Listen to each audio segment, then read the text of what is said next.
kawal. Sinasalakay na tayo ng mga kalaban. Mga lambana, palabas ang udya at pandigma. Mga kawal, patunugin ang tambuli bilang babala. Ang malaman ng ating harang nagaganap dito. Wala nang iba pa nating mga kawal. Magmadali! Sa sekto!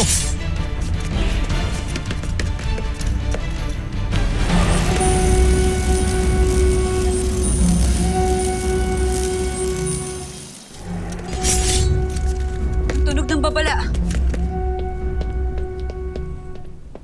Ay hindi magandang nagaganap.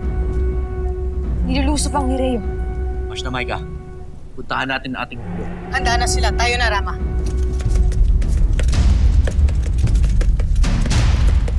Ate Hara Danaya, humihingi po ako ng pahintulot na muling humawak ng sandata at gamitin ito kung kinakailangan. Batid kong handa na kayong ipagtanggol ang ni Reo. Kaya binibigyan ko kayo ng aking paspas. Mag-iingat kayo. Salamat po. Pamumunuan ko ang paglikas sa mga engkantado dito sa palasyo. Salamat ni Nunong Ilaw.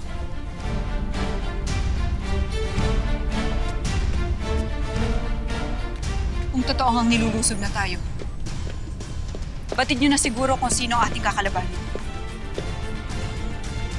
Maaaring isa dito ang ating ina. Ibinibigay ko ang aking utos. Nagawin natin ang lahat para hindi bumagsak ang Lireo at magtagumpay ang mga kalaban. Kung kinakailangan paslangin ang ating ina, gawin niyo. Gawin natin, kahit mahirap.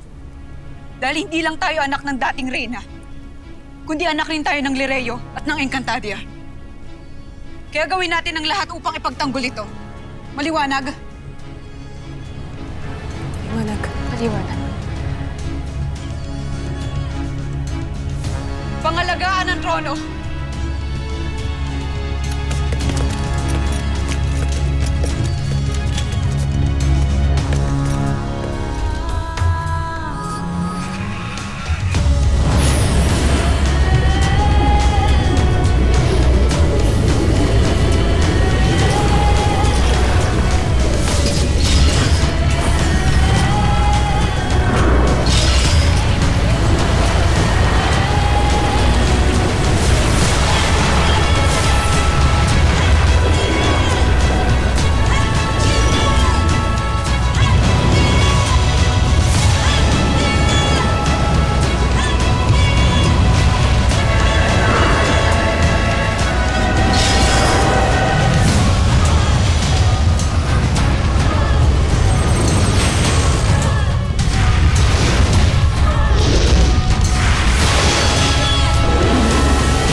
Yaking madadaig at mapababagsak ang lahat ng kanilang mga pinuno.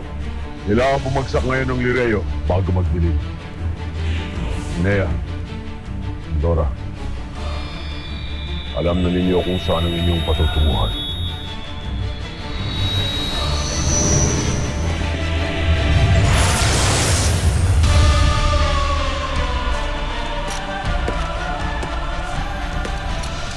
Hindi mo na muling makukuha pang Lireo, ha? Aramantea Lireo.